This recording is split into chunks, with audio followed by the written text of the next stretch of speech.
李陛下驾到！金九龄，侯公子，你总算到了。怎么这样对待朕的朋友啊？还不滚下去！这原来你是满人呐！哦，当初在南京的时候也是迫不得已，所以才隐瞒身份。朝宗啊，路上怎么走了那么多日子？可想死我了！你想我干什么呀？你忘了当初在南京科场上斗韩赞州的事情？无论是才学胆识，都高人一等，给朕留下了深刻的印象。道不同不相为谋，可惜我不想你啊！放肆！这是皇上陛下。皇上，我大明的崇祯皇帝已经自尽殉国了，哪儿又冒出来个皇上？这是我大清的顺治皇上。皇上，我看是窃国大盗，弑君反贼吧？侯公子，我原以为你是一个很有见识的人，所以才急着把你请到京城来共商国事，没想到你的目光也是那么短浅。且不说胜者为王，就说窃国弑君的罪名吧，就是莫须有的事情。朱由检、朱由崧对你侯公子而言如君如父，可对我大清而言只是普通的敌人。两国交战，互有死伤，难道我大清灭他不得？大明的江山是我大清打下的，若说窃国弑君，你大明的开国皇帝朱元璋才是高手。他本是元朝的子民，却起兵造反，可是得了江山以后呢？你们不照样敬若神明吗？侯公子，我说的对吗？如果侯公子有什么高论的话，朕倒愿意听上一听。你我现在是敌人，跟敌人说话一句都多。要杀要剐，给个痛快的吧。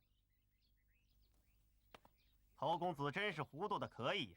朕如果想杀你，何必千里迢迢将你招到京城来呢？那是你的自由。侯公子，朕本来十分关心你和李姑娘的事情，可是现在看来，如果我再要问，那可真是多一事不如少一事了。侯公子，李姑娘还好吧？我听说，李姑娘曾经以为侯公子死在了军中而寻短见。侯公子，有此事吧？如果你真的死了，李姑娘能活下去吗？一个自己心爱的女人却因自己而死，这未免太残忍了吧？国家都变成这个样子了，还有什么个人的事情放不下？侯公子远道而来，还是先歇上一歇。今天晚上朕为你接风洗尘。侯公子，请。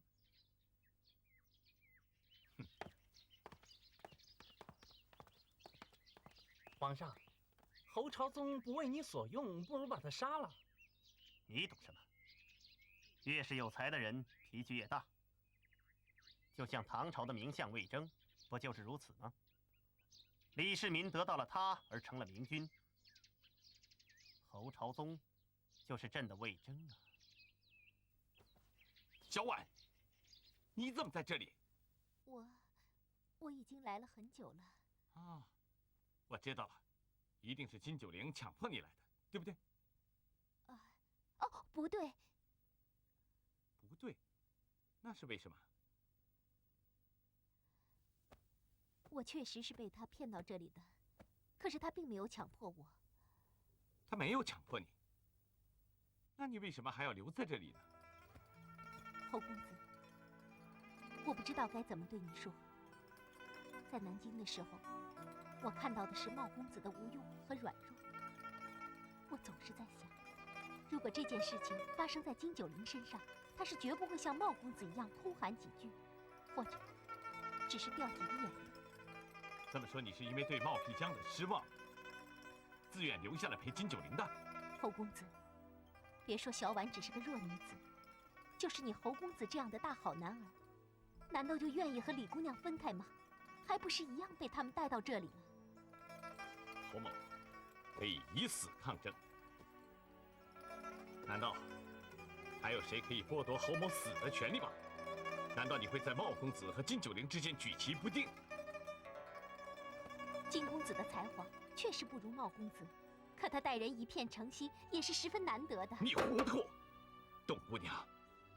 我原以为你是有貌有才有德的女子，你竟然会这么想。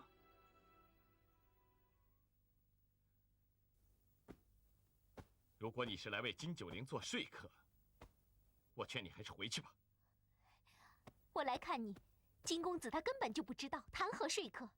侯公子，说真的，我知道你要来，简直喜出望外。这些日子，没有一个人可以说说心里话。我本想他乡遇故知，你会和我一样高兴的。金九龄会不陪着你说话吗？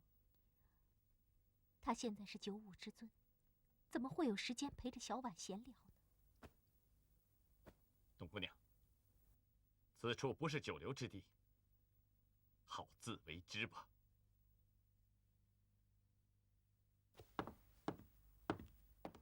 皇上驾到！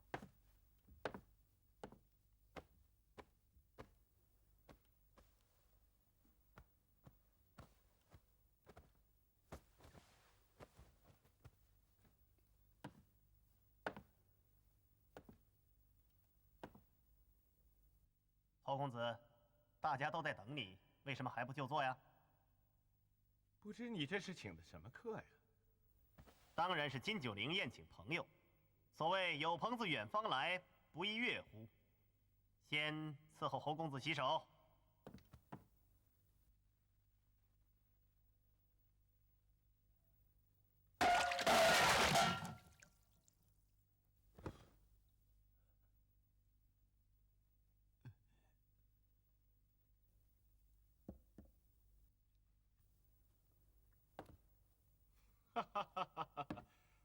好啊，好，那就请各位与我刚才这2个动作，打时下老百姓最流行的一句口号吧。怎么，没一个人能猜到吗？原来都是酒囊饭袋啊，那就更不配我和他们同席举杯了。真的没有一个人能猜到？陛下，大臣们其实都猜到了，只是这个谜底大逆不道啊，大臣们不敢说。恕你无罪。臣不敢。说。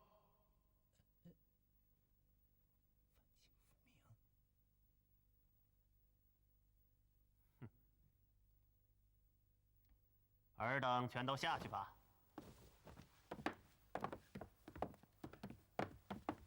反清复明，我当有多么大逆不道？不就是一句空谈吗？有什么大惊小怪的？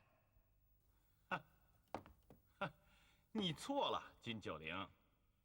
刚才我那个谜底虽然简单，不是人人都能猜得出的。我看你那些手下恐怕都知道。这说明什么？说明这句口号深入人心呢。单单就隐瞒了你一个人，那又算得了什么？你以为天下是靠口号打下来的吗？哼，真是书生之见。若是大明的老百姓人人都喊着这句口号和你斗争，我就不怕你长了3头6臂。侯公子，我已经说过，今天是朋友宴席，现在所有的人都走了，你就请坐吧。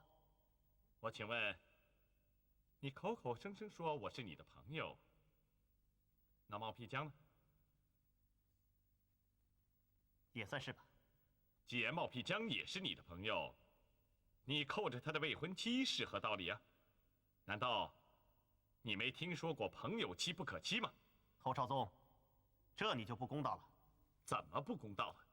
尽管你没有把我这个皇上放在眼里，那是因为我欣赏你的才华，所以才没有关你。现在我告诉你，在别的方面我们是朋友，可在感情一事上，你最好把我当成市井之人。连这点诚意都没有，这杯酒，你还是自己喝吧。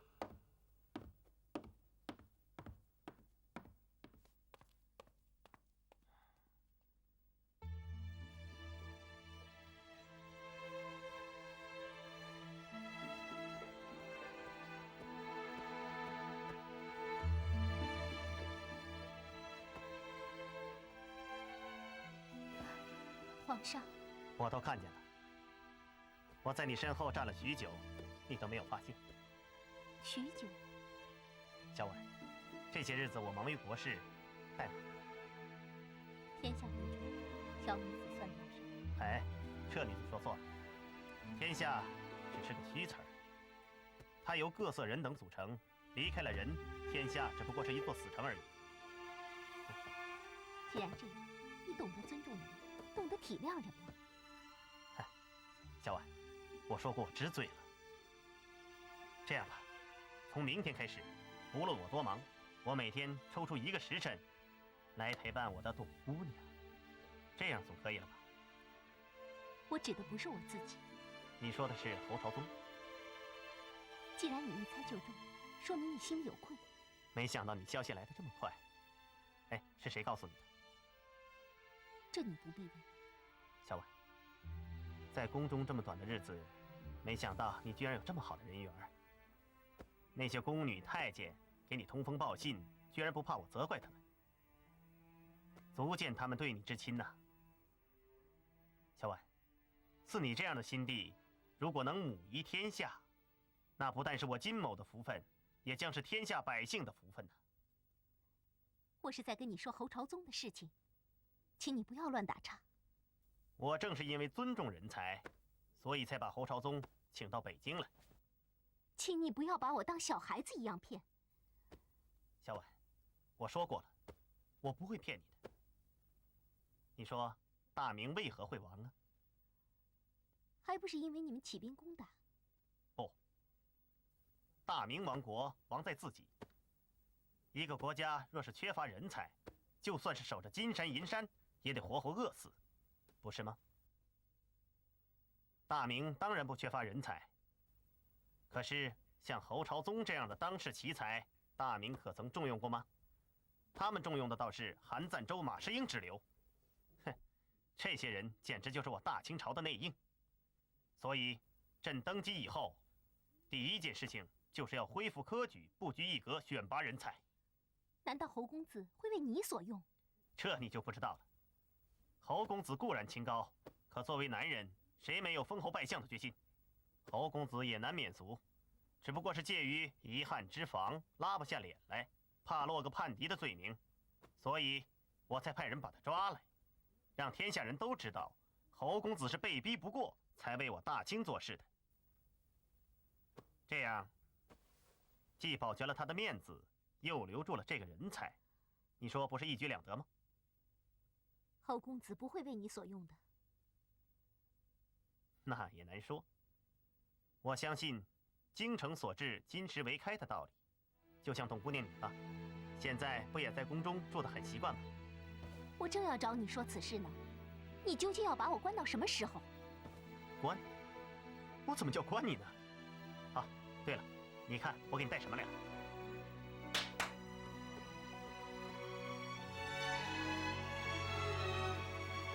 小婉，算是我第2次送你。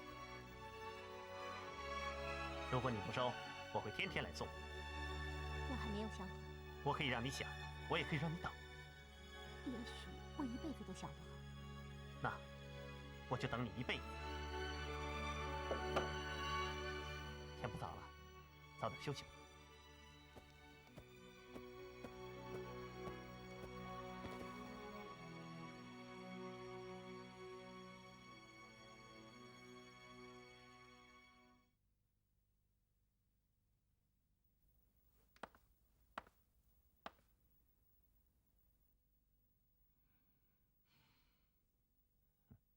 侯公子，这是何苦啊？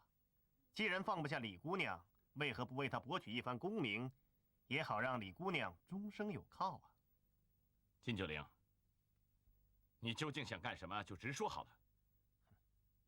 我大清就要恢复科举了，以侯公子的才学，我敢说一试就中。怎么样，侯公子，愿不愿意成为我大清的开国状元啊？你们不是说逐鹿中原吗？这中原在你们眼里就是一只鹿，谁的剑法高明，谁就可以得手。这开国靠的是心狠手辣。我倒没有听说过这状元还可以开国的。侯公子，你可不要后悔啊！哼，后悔？我有可能为了没有做成大明的亡国状元而后悔，断然不会为了没有做成你的什么开国状元而后悔。此话当真？那我就成全你，怎么样？哼，那就多谢了。跪下！跪下！跪下！侯公子，你可要想好了，朕这旨意一下，你可就要身首异处了，与李姑娘从此阴阳相隔了。哼，可惜呀，还没等你金九龄当上阎王，我们就已经再续前缘了。再续前缘？喝了孟婆汤，你还想认出你的李姑娘来吗？这个你不用操心，无论走到哪儿，我们都不会不认识的。那好吧，朕就成全你。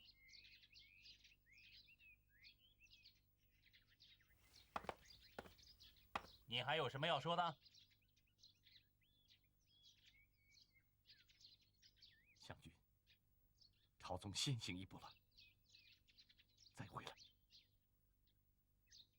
来。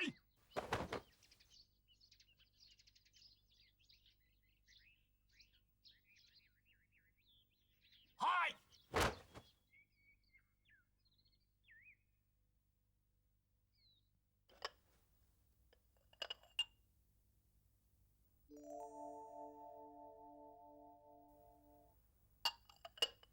将军，你怎么了？没什么。看你脸色都变了，不可能没事。没什么，只是突然有种感觉，好像不想吃粥。这些日子一直没有宗儿的消息，该不会他有事吧？不会，一定不会。万一宗儿有个三长两短，老身我也不要活了。伯母，您千万不要这么想。您肚子饿不饿？我去帮您做点东西。将军，将军，不用了，老身不饿。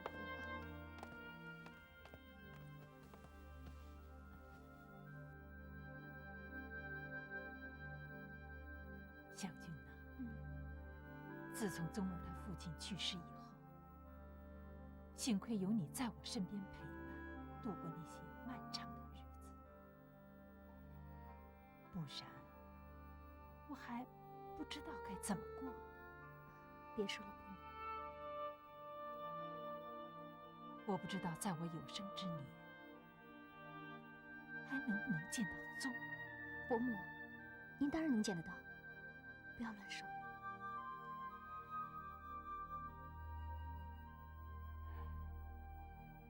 将军，我多希望有你这么一个好儿媳妇，是宗儿没有这个福分，竟将皇上赐的婚给搞砸了。伯母，你也别责怪朝宗，他也不是愿意。我怕再没有机会看到你们成亲了。将军，我有一个无理的要求，你能叫我一声娘吗？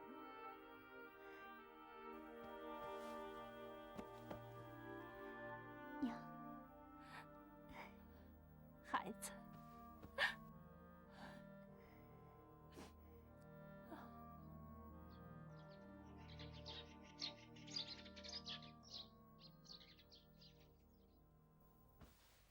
靖公子，你不是说过以后再也不骗小婉了吗？没错。你红口白牙刚刚说过，转身出去就要杀他。如果不是我及时赶到，他已经身首异处。所以金公子你不用赔罪了，这也不是一一就可以勾销的。乔安，我不是在赔罪，我是在谢谢你啊。谢我？谢我什么？谢谢你给了我一个台阶。你真以为我要杀侯朝宗吗？老实告诉你吧，我只不过是想吓唬吓唬他，可没想到他软硬不吃，倒让我下不来台了。那天如果不是你来替他求情，我还真不知道那天该如何收场了。你说的是真的？千真万确。我如果想杀他，在南京就把他杀了，何必要费那么大的周折将他带到北京来呢？可你已经看见了，他宁死也不愿意投降大清。既然如此，你何不将他放了？这样的好人才，我实在是舍不得。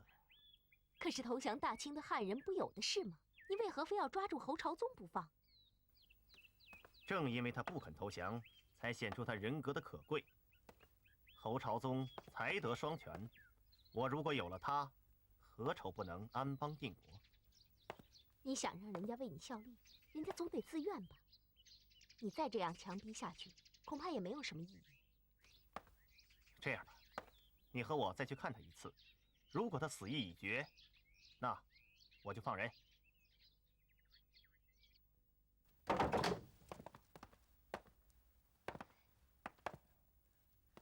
侯公子，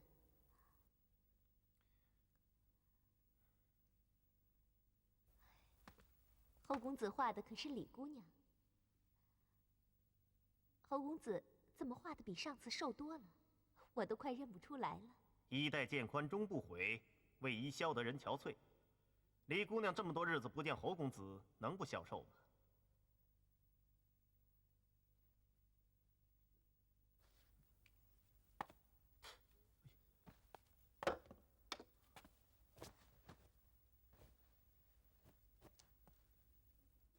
这下你死心了吧？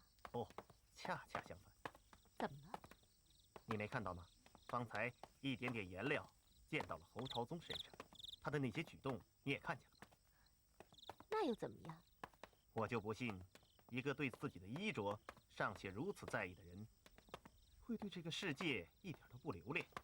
所以啊，只要功夫做到家，侯朝宗并非不能争取。你想怎么样？我自有办法，我要让这位老师好好劝劝侯朝宗。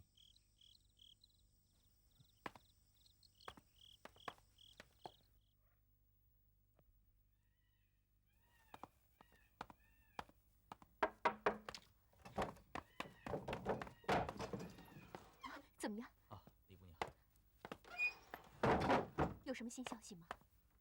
侯公子依然没有消息。不过，我却查出了杀害柳姑娘的凶手。是谁啊？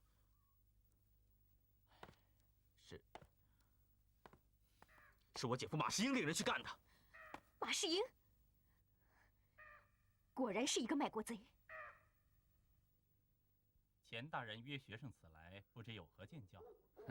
茂公子，眼下天下已大乱，改朝换代已成为定局，无法抗拒。不知你何去何从，想好了吗？茂公子，如果你相信老夫的话，我倒有个主意。皇上已经下了旨意，让我随多铎王爷进京。老夫此去备受朝廷重视，你何不与老夫一起进京呢？我会在皇上面前力保你。我想，凭你的才名，不愁没有一官半职。你是说，做大清的官？笑话，天下都是大清的了，不做大清的官，做谁的官？钱大人，你不觉得有双眼睛一直在盯着我们吗？在哪里啊？无处不在。神神怪怪的。真的是柳姑娘的眼睛。嗯。钱大人，这个官我是不会做的。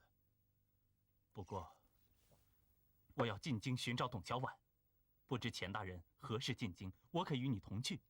等多铎王爷处理完公务，我们就走。茂公子，男人在世图的是什么？除了光宗耀祖之外，必须要有所作为，要立大志。什么女人呐、钱呐、财呀，你还是再考虑考虑。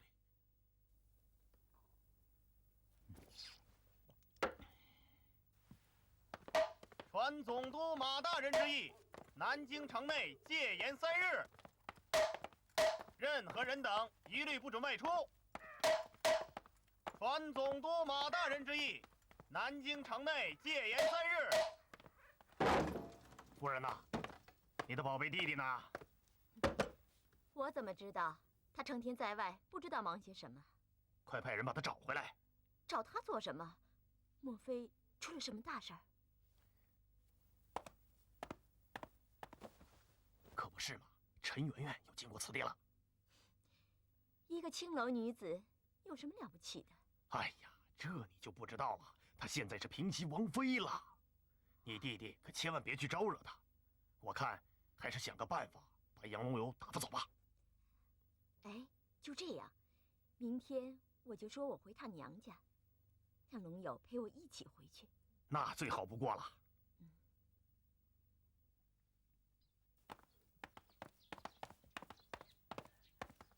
李姑娘，你叫我呀？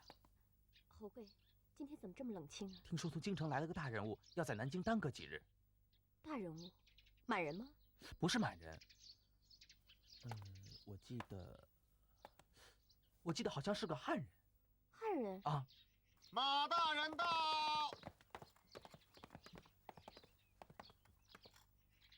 李姑娘，早啊！马大人，不是也不晚吗？找我有事吗？当然了，我是无事不登三宝殿的。我看是夜猫子进宅，无事不来吧？夫人说笑了，我是专程请李姑娘到总督衙门一叙的。敢问我的儿媳妇犯了哪家王法？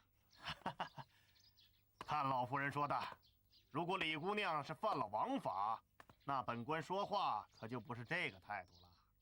哼，她是我家的媳妇，我们侯家有家法，丈夫不在，女眷不得外出。你有什么事，就在这儿说吧。哎，可不是我要说话呀，是有一位故人叫李姑娘前去一叙呀。要是我不想去呢？嘿，李姑娘，这你就不要逼本官先礼后兵了。说实话，要不是这个人要我好生的劝你去，本官还没有这个态度呢。马世英，你要是不客气，又能怎么样？你，哎，母亲，我先去一趟。将军，世事险恶，要去我跟你一起去，要死咱们死在一起。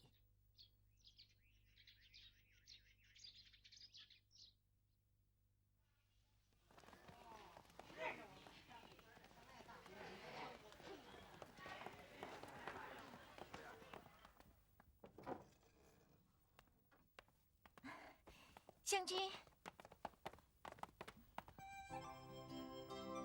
圆圆，傻丫头，你还知道回来？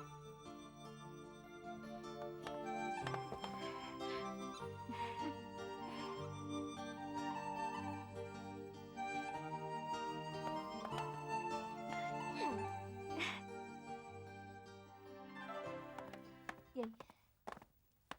将军，一下可好？你走开！母亲，大胆！你知道她是什么人吗？她是平西王妃。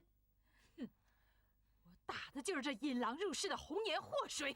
母亲，别这样。夫人，你大吧？我知道，全天下的人都在恨我、骂我，将大明的威望全推在我一个人身上。如果大我能够改变定局，你就是打死我，我也心甘情愿。打你是轻的。马大人，我让你将所有的故人都请来，怎么就来了湘君一个？我来告诉你吧，董小宛下落不明，柳如是为国捐躯，你现在能见到，也就是我了。怎么，半年前还活生生的姐妹们，竟然如同鱼大浮萍，七零八落？六姐姐如此年轻，便与我们阴阳相隔，还不是你们这些达子们做的好事？侯夫人，你行了，你出去吧。湘君，湘君，是不是在你的眼里，我也是危害大明江山的千古罪人？我就要到云南去了，从此关山阻隔，只怕后会无期。所以呢，我明知道见了你们可能会受到羞辱，却还是想了却一下我这平生的心愿。是当上了王妃，要向我们这些小老百姓示威吧？伯母，您看我在您的拐杖之下，可有什么威严吗？过去我是一心想着要进宫，可是真的到了这一步，我才发现，高处原来不胜寒。湘君，我们走。老夫人先回去吧。你先不管她是不是什么王妃，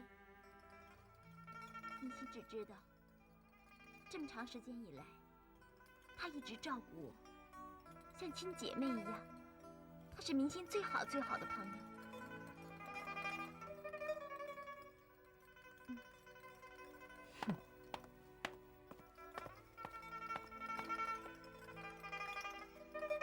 叶薇，说老实话，你这次回来，最想见的是谁？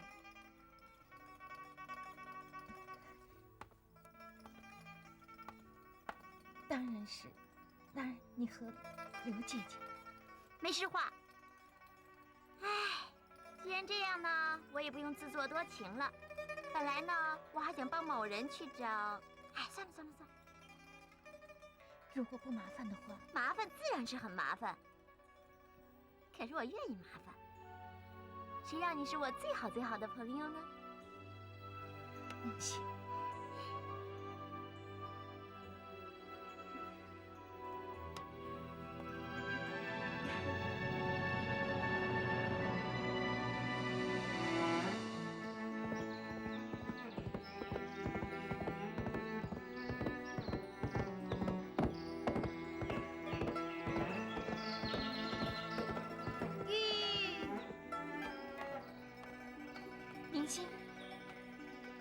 陈姑娘，对不起啊，我找遍了整个南京城都没有见到杨龙友，要不你再多待个2天？我只剩这1天的机会了，看来命该如此。湘君，从此我们天遥地远，我只说珍重。这声再见，我就不说了。哎，陈姑娘，云南不是很远的，日后我们会去看你的。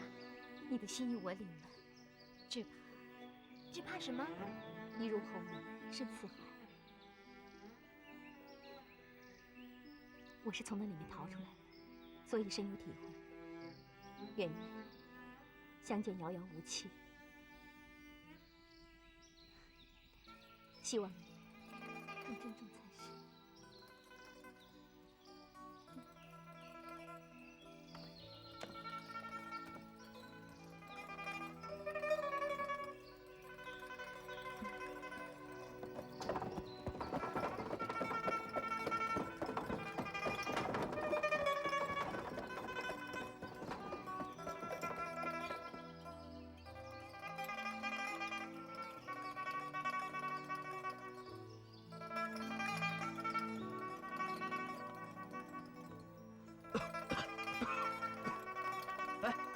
明心，你什么时候回来的？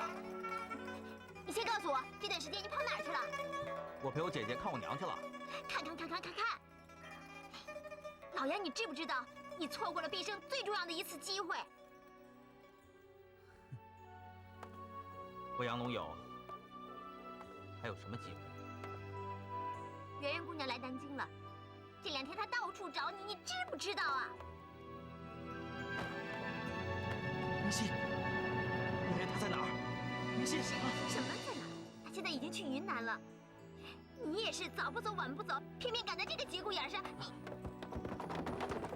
哎，停！停！停！啊，赶车的，云南去不去啊？客官要去云南，那路可不近呢。我有急事，我多付车资，你说要多少吧？眼下兵荒马乱的，给多少钱也买不来命啊！您还找别人吧？哎，赶车的，我真有急事啊！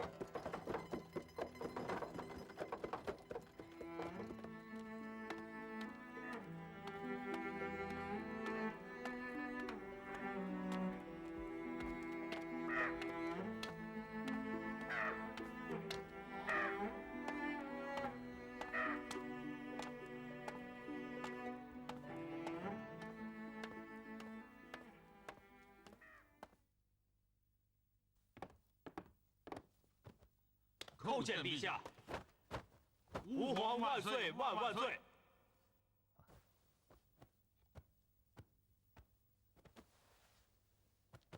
王叔一路辛苦，请早点回府休息。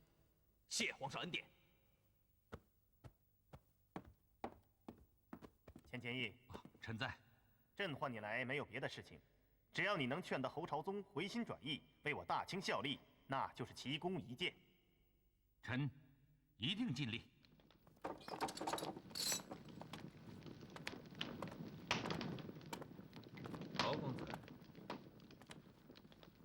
侯公子，让你受委屈了。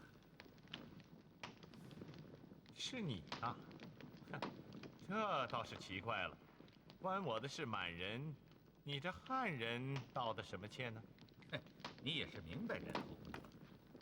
为什么总放不下这一下之防？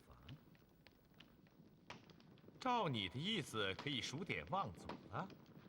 口舌厉害，只能逞一时之快，不能传其永远。若要永世，只能靠文章流传。所谓李杜文章在，光芒万丈长。侯公子，难道你不知？那你是让我为满人写文章了？不是为了满洲人，而是为了你自己。我可不像钱大人这么聪明，会见风使舵，顺水推舟啊。你就只会自甘沉沦。我正是自甘沉沦。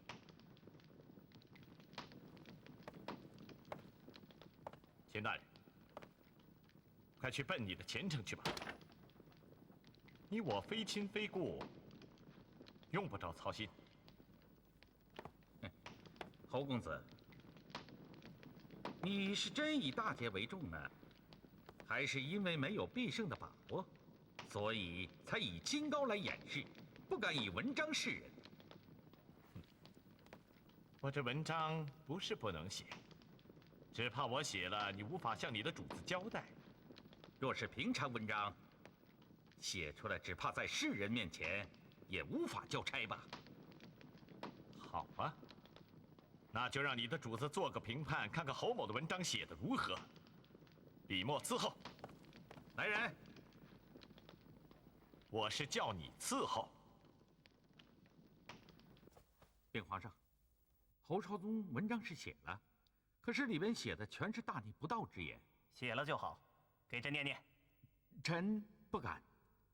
恕你无罪。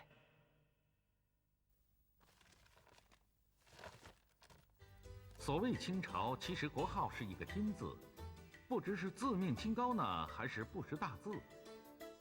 入了中原却改了一个清字，这可就大错特错了。若说金国，那倒是名副其实，因为在我汉人眼里，黄金即为粪土。想当年岳武穆气吞万里如虎，将这堆粪土铲得分崩离析。现在岳飞不在了，金人又来了，却是以卖炭为业。卖炭？哼，笑话！我关外根本就不烧木炭，怎么说我们是卖炭的？那是，我接着给您念。因为今人所到之处，尸横遍野，所以他们卖的是生灵涂炭，哪里称得起是一个清字？清风不识字，何必乱翻书？今人既然没有学问，就不要卖弄不懂装懂。哈哈哈哈哈哈！这小子真是嬉笑怒骂皆文章啊！他还说什么？侯朝宗他还写了一首诗，快念。天作灯笼日作烛，地为灯盏海为油。万年古树作灯草，照我大明万万年。倒也大气。拿他的卷子来。什么卷子？只要他侯朝宗给朕写了字，就是卷子。虽然这卷子是骂人的，可骂人骂得这么有趣，也不多见。朕就点他个天下第一，给他一个骂人的状元当当。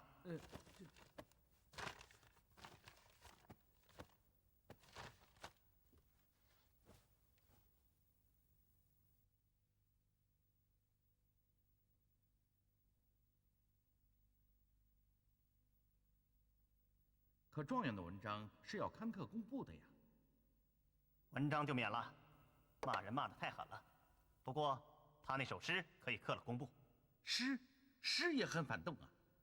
钱义，你可真是聪明一时，糊涂一世啊！你就不能改一个字吗？改一个字？皇上的旨意是将大明改成大清吗？好，皇上英明，臣明白了。